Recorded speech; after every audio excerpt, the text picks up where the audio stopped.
ይሄ ጋይስ ሁለቱም ካንድል እስኪ እናያቸው ዛሬ። በጣም የሚገርም ቮሊዩም ባላንስ እዚህ ጋር ደረሰና ሪጀክት ተደርጎ ላይ ዘጋ። እዚህ ጋር ይሄ ካንድል እንደምታየው የሎ ግሪን ነው። እዚህ ጋር ዘረጋ። ከላይ ወደዚህ አካባቢ ነበር የመከፈት የነበረበት። ኔክስት ካንድል እዚህ ጋር ተከፈተ ወደታች ዘሎ ክሬዚ።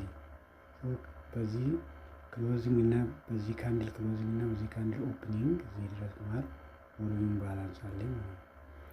ዝም ብለን ስናየው ይሄ ኮንሶሊዴሽን በሙሉ የኦፕኒንግ ጋፕ የቮሊዩም ባላንስ ቶፑን በቦዲ ሪስፔክት ሲያደርግ ነው የቀረሙ ማለት ነው። ከዛ እንደዚህ ሲሆን ደግሞ ወደ ታች መስደድ አለበት ነው በአይሲቲ ፕሪንሲፕል። ይህ በሙሉ አንድም ካንድል በቦዲ ከዚህ ከቮሊዩም ባላንስ ወደ ላይ ያለፈ የለም።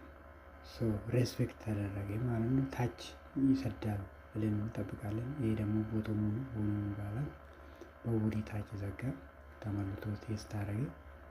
አሁንም ታች ዘጋ፣ ተመልሶ ምናምን ቴስት አደረገ። ከዛ በኋላ ቡም አይባልም እስከ ኤሲ ያለው ድረስ የዛሬ ኤሲ ያለው ማለት እዚህ ጋር ነው።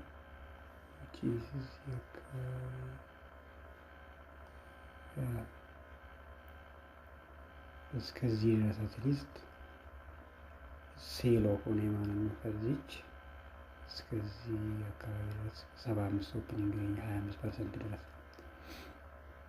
ዚስ ኢዝ ቮሊዩም ኢምባላንስ።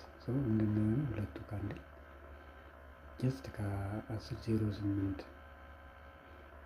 ታች ደረሰ፣ ሪጀክት ተደረገ፣ እዚህ ጋር ዘጋ፣ እዚህ ጋር ተከፈተ፣ ቮሊዩም ባላንስ ፈጠረ ማለት ነው። ሼፕ ከዚህ ቮሊዩም ባላንስ ከዚች እስከዚች እንዳይጨመላለቅ ነው። ከዛ በቦዲ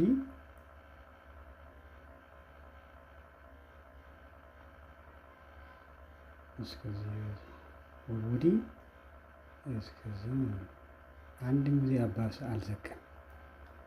ከዛ መጨረሻ ታች ዘጋ። 10 ተኩል በኋላ ሳስቀይር ሄዶ ታፕ አረግና 31 ሴሎ አትሊስት እስከዚህ ድረስ ነው